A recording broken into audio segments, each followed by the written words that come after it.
हमारा जो आमाशय होता है ना, उसमें पाचन किस तरह से होता है, ठीक है, क्या भूमिका निभाता है आमाशय पाचन में, आइए जानते हैं। देर किस बात की है, जल्दी से करते हैं वीडियो को स्टार्ट। आमाशय का मतलब होगा हमारा पेट, और पेट में किस तरह से भोजन का पाचन होगा। लेकिन उससे पहले आप जानते हैं कि मुख गुहा यानी हमारे मुंह के द्वारा हम भोजन को ग्रहण करते हैं, कोई भी पदार्थों को ग्रहण करते हैं, ठीक है। अब जैसे ही ग्रहण करते हैं तो दांत जो है उसे अच्छी तरह से चबाते हैं। चबाने के बाद में वहाँ से लार ग्रंथियों से लार निकलती है और फिर वहाँ पहुँच जाता है कहाँ पर, हमारे पेट में, किसके द्वारा, ग्रीसिका के द्वारा, एक नली है, ठीक है।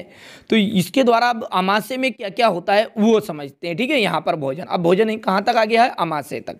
तो आमाशय में क्या होता है, भोजन का खूब मंथन होता है, यानी खूब उसका घोटा जाता है, ठीक है। जिससे क्या होते हैं, भोजन के कण टूट जाते हैं, छोटे छोटे टुकड़ों में टूट जाएंगे, और अन्य तरह के विभिन्न पाचक रस भोजन के साथ मिलते हैं और उसका पाचन करते हैं। पाचन मतलब उसको पचाते हैं, ठीक है। तो क्या होता है, तो सबसे पहले नमक का अम्ल, ठीक है, यहाँ एंजाइम निकलता है।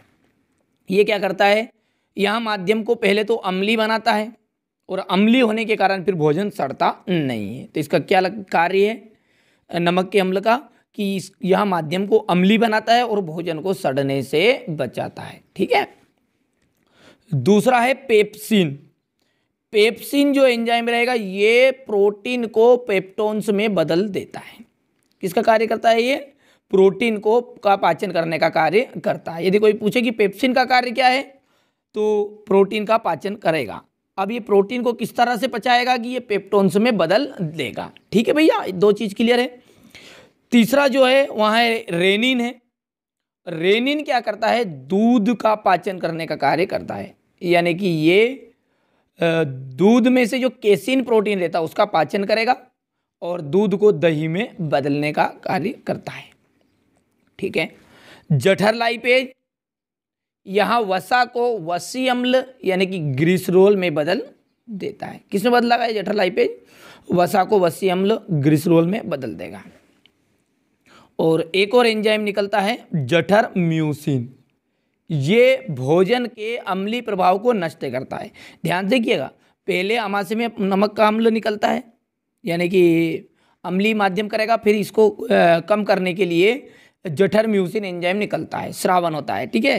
तो यहाँ भोजन के अम्लीय प्रभाव को कम करेगा, उसे चिकना बनाएगा, जिससे जो भोजन है वहाँ भोजन नली में आसानी से बिना रगड़ के आगे बढ़ जाता है, ठीक है। इस तरह से अब भोजन नली की बात कौन सी है, देखिए ध्यान दीजिएगा, यहाँ पर आया बात कि भोजन नली, तो भोजन नली यहाँ पर देखिए, ये जो ग्रहणी है ना, इसी को कहेंगे भोजन नली, आगे की जो, ठीक है, पाइप, ठीक है, जिसके द्वारा फिर भोजन कहाँ पहुँचता है, हमारा छोटी आंत में पहुँचता है, ठीक है भैया। तो यदि नोट्स में परीक्षा में आए तो आप किस तरह लिखेंगे, परीक्षा में आएगा ये प्रश्न कि आमाशय में मनुष्य के आमाशय में पाचन की क्रिया को समझाइए, ठीक है। तो आप लिखिएगा कि मनुष्य के आमाशय में भोजन का मंथन होता है, जिससे भोजन के कण टूट जाते हैं, विभिन्न प्रकार के पाचक रस निकलते हैं और भोजन को मिलकर के साथ मिलकर उसका पाचन करते हैं। वो निम्न प्रकार से है। नंबर 1 है नमक का अम्ल, यह माध्यम को अम्लीय बनाएगा। पेप्सिन, यहाँ प्रोटीन को पेप्टोन्स में बदलेगा। रेनिन, दूध को दही में बदलने का काम। जठर लाइपेज, यहाँ वसा को वसी अम्ल ग्लिसरॉल में बदलेगा। जठर म्यूसिन, यहाँ भोजन के अम्लीय प्रभाव को नष्ट कर देगा और उसे क्या कराएगा, चिकना बना देगा, ठीक है, जिससे भोजन नली में आसानी से बिना रगड़ के आगे बढ़ता